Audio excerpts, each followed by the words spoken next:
Look at us. We're fighting over the last piece of chicken left. We have an overabundance to eat, but people in other countries are starving to death. They're walking around, no shoes, no shirt, and only bare feet, stepping on rocks, running in mud and dirt, yet we're the ones complaining of the hurt.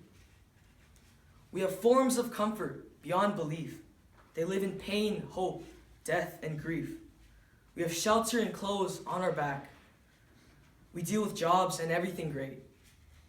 They have little water, live in shacks. They deal with HIV, rape, a horrible fate. We have flu shots and medicine.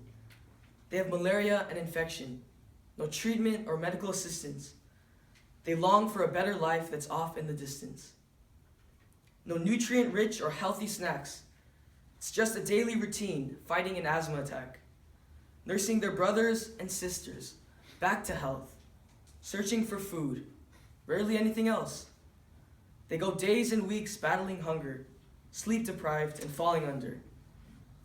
Hiking miles and miles for water that's clean, resulting only in dehydration for the human being.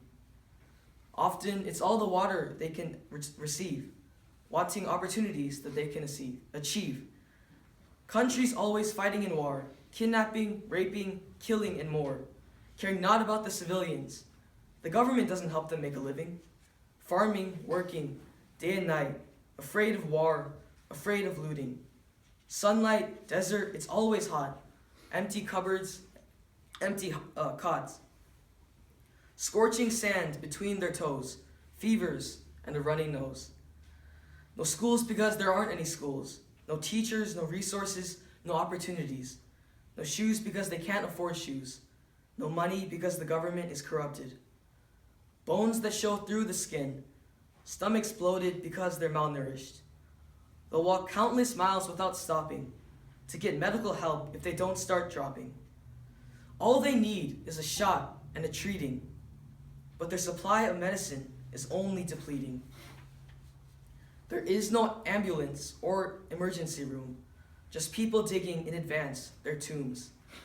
They're a community trying to strive, and rarely do they thrive. They do not have proper education, they need a miracle and inspiration.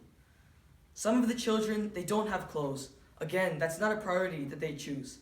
They choose to fight, they choose to live, in a world that takes, but doesn't give. A third world country begging in need. We sit on our couches and indulge in our greed. They're in a crisis, and it's hard. They're in pain, and they're scarred. People in other countries are fighting to death. We're fighting over the last piece of chicken left. The world is cruel, and it doesn't care. If only that last piece of chicken could be shared.